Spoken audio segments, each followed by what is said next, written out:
Sumainyo ang Panginoon. At sumayo rin. Ang mabuting balita ng Panginoon ayon kay San Lucas. Papuri sa iyo, Panginoon.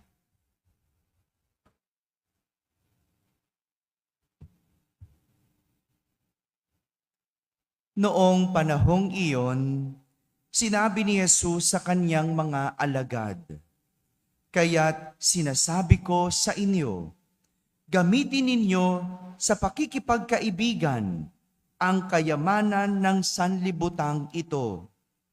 Maubos man ito ay may tatanggap naman sa inyo sa tahanang walang hanggan. Ang mapagkakatiwalaan sa maliit na bagay ay mapagkakatiwalaan din sa malaking bagay.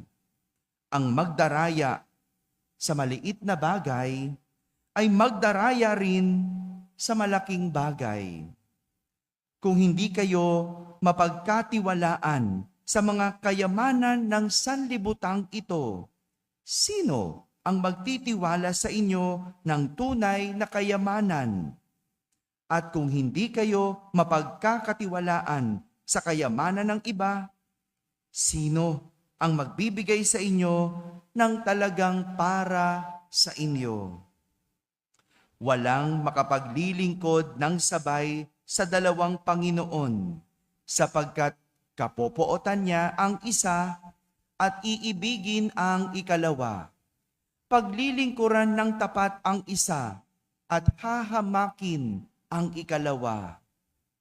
Hindi ninyo mapaglilingkuran ng sabay ang Diyos at ang kayamanan." Narinig ito ng mga Pariseo at nilibak nila si Jesus sapagkat sakim sila sa salapi. Kaya't sinabi niya sa kanila, "Kayo ang nagpapanggap na mga matuwid sa harapan ng mga tao, ngunit nasasaliksik ng Diyos ang inyong mga puso, sapagkat ang itinuturing na mahalaga ng mga tao ay kasuklam-suklam sa paningin ng Diyos."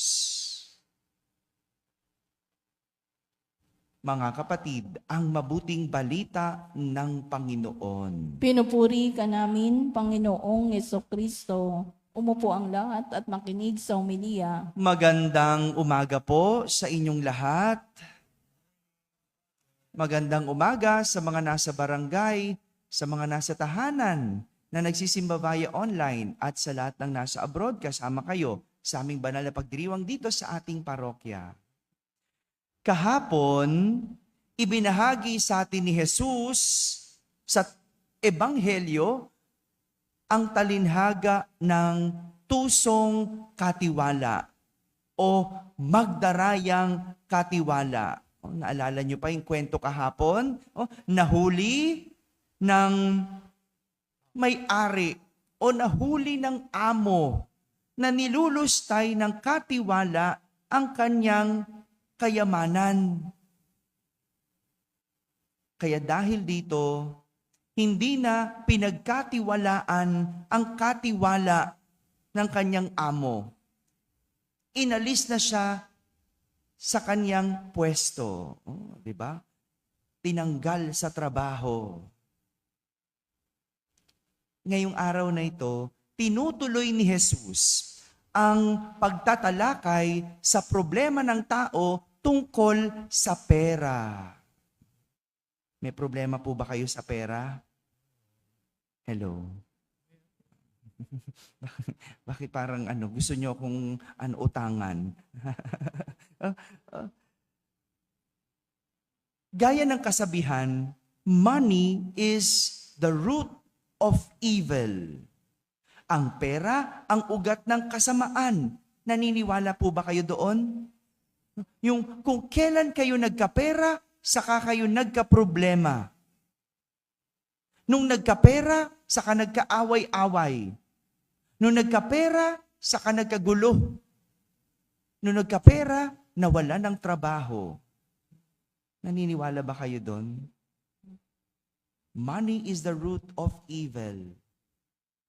kung totoo na ang pera ang ugat ng kasamaan, di lahat ng may pera, malaki ang posibilidad na maging masama. Tama ba? Hindi ito ang paniniwala at hindi ito ang nais ituro ni Jesus. Gaya ng kanyang sinabi, ang mapagkakatiwalaan sa maliit na bagay ay mapagkakatiwalaan din sa malaking bagay. Ang mandaraya sa maliit na bagay ay mandaraya din sa malaking bagay. Ibig sabihin, hindi pera ang problema, kundi ang tao. Dahil sino ba ang nandaraya? Ang pera o ang tao? O yan. No? Bakit natin sisisihin ang pera? Ang tao ang may problema. Madalas ang tao ayaw umamin na siya ang may problema o siya ang may kasalanan. Kaya kahit mga bagay, ituturo na may kasalanan o may problema. Marami ganyan. Nasira sa pera, pero hindi ang pera ang sumira, kundi ang kanilang ugali pagdating sa pera. Hindi pera ang sumisira sa tao. Yung ugali ng tao, pag may pera, yan ang sumisira. Pero ang tao, hindi yan naamin. Anong gagawin? Magtuturo. Kung sinong may kasalanan. At kahit bagay, tinuturo. Ay, parang yung isang bata na nadapa, napatid sa hagdan. Kasi naglalaro habang umaakyat. No? Nagsiselfone. Ganyan, no? Diba? Kaka-cellphone mo yan. Ayan, nadapa ka. No? Nung nadapa at umiyak, ang gagawin ng magulang, papaluin yung hagdan. Yan, ganyan, di ba? Kasi sino may kasalanan? Yung hagdan. Ganun tayo, di ba? Kasalanan mo, ituturo mo ang iba. Yan. Ang mga naniniwala sa money is the root of evil. Tinuturong may kasalanan yung pera. Yung tao, walang kasalanan daw. Yung pag-uugali, walang kinalaman. Ganyan tayo. Lahat sinisisi sa iba maliban sa sarili. Pero ang totoong may problema ay ang ating pag-uugali. Pag-uugali. Malapit na ang 11-11. Alam niyo po ba ang 11-11? No? Sa mga magagaling dyan, alam nila yung 11-11 at wala pang 11-11, naka-add to cart na yan. No? Kung alam niyo yung tinutukoy ko, kayo ito. No? 'Di ba? Yung naka-add to cart na yan, no? Madalas ang reklamo natin maliit ang sweldo. Madalas ang reklamo natin hindi kasya, gipit, no?